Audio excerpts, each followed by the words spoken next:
Good morning, students. The topic is array implementation of list ADT. First, we have to know what is array. Array is a set of elements of same data type. So, it is a static data structure.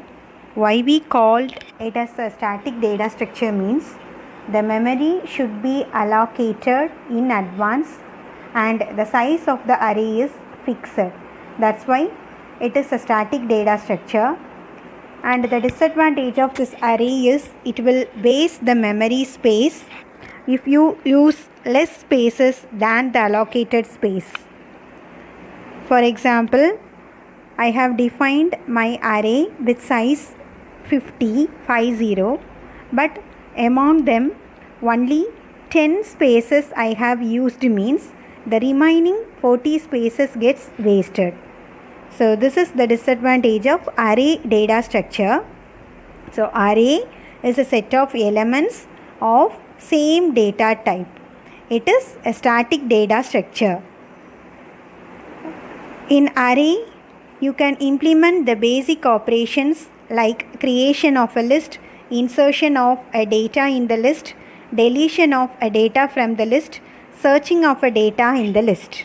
So these all are some basic operations.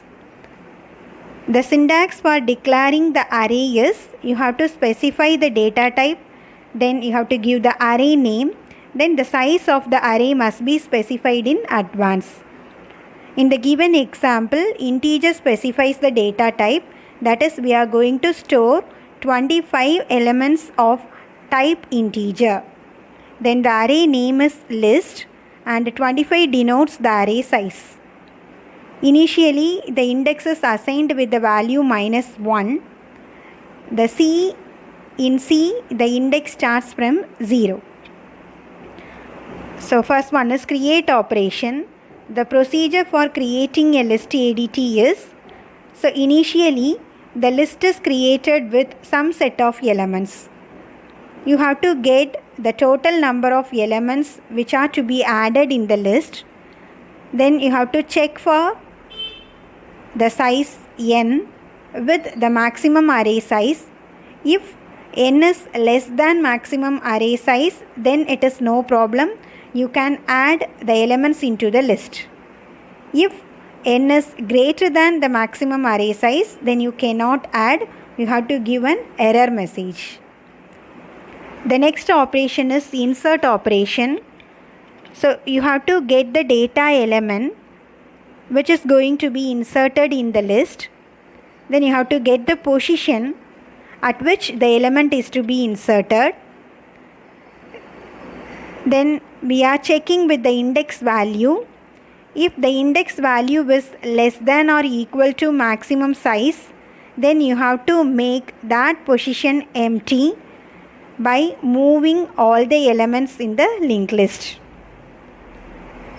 Then you can insert the element in that position, otherwise it implies that the list is empty.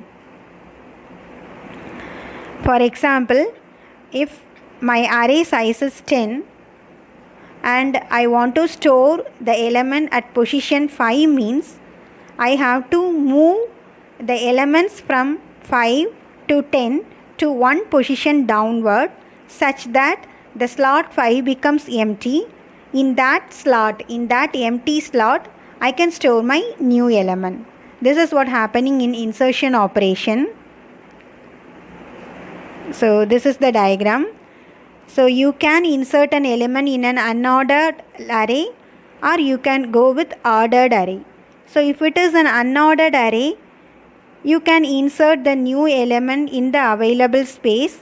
After inserting the element, you have to increment the array size. So if I want to insert the element at given position, then you have to move all the elements from position to one position downward.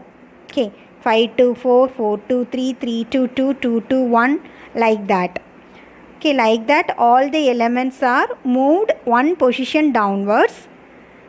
Now the slot position becomes empty. You can use this empty slot to hold the new element. Okay, that is the procedure for insertion. The next operation is deletion.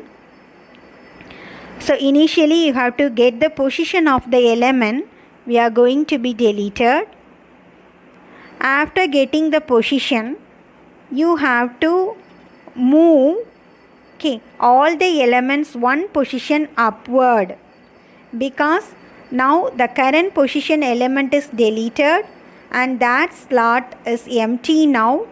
So you can store all the elements in the below of the list 2.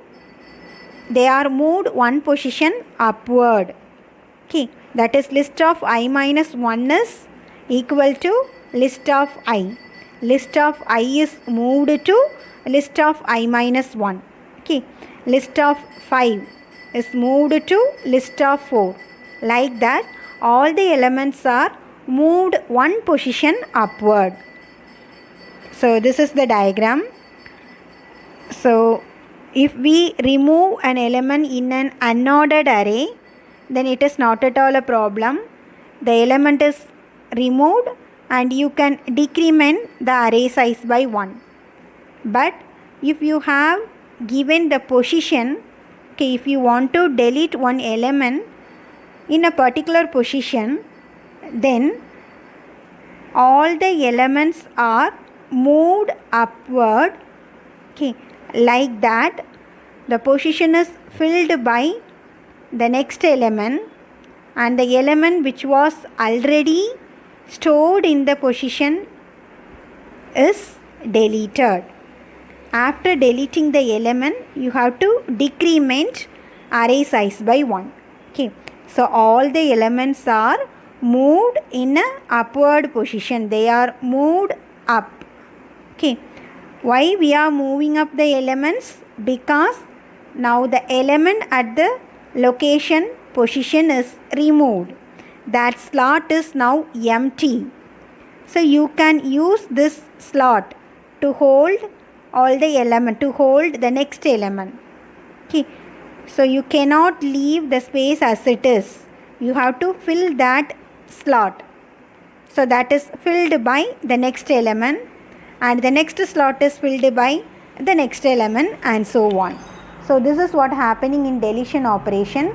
And finally, to display the elements of the list, you can use any loop. So that loop ranges from 0 to the maximum list size. Then each and every element is displayed from the list ADT. What about the drawback of array implementation? Already we have discussed. The array size is fixed. You have to give the array size in advance before the start of the execution. It can store only the limited number of elements.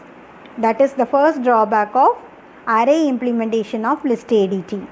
And one more thing, insertion and deletion of array are expensive, because in insertion the entire array elements are moved one position down, and for deletion all the elements are shifted one position up. So they are the drawback of array implementation of list ADT. Thank you all.